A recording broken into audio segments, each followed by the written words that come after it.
Hey guys, really quick video. There are plenty of videos showing you how to use the product. I just want to go straight to the point, the reasons why you shouldn't buy it. Now, Weber is a great product. I'm not saying they're like a bad company or something. Please don't take this video like that, okay?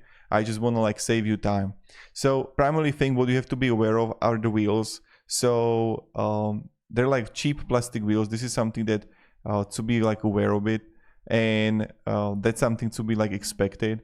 Also, what is important is that the backside is open, which allows leaves and anything else in the grill. Again, you know, it's like primarily always pictures from the front.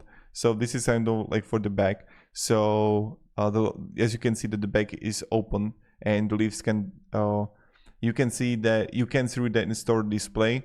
So be aware of it. Okay, so the sear zone wasn't hot enough for getting steaks charred on the outside and medium rare in the middle without overcooking the inside.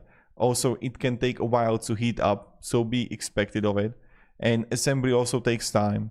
And the end panels are not very high, so the speed will accommodate only a very small chicken.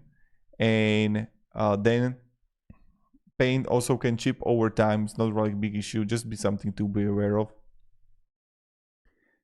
And that's pretty much it. I mean, like, those are like small things, small details, but maybe they are going to be important to you. I mean, like, it's a sear zone actually reverse, a rock solid ignition, excellent build quality, heat distribution, like easy cleanup, perfect size for most families, reversible grates, fold down side shelves. I mean, like, it's good. I'm not saying it's bad. Just like a few things here and there to be aware of that maybe possibly you wouldn't like to do it because they're like, this is open, or like it's cheaper, got like these wheels, right?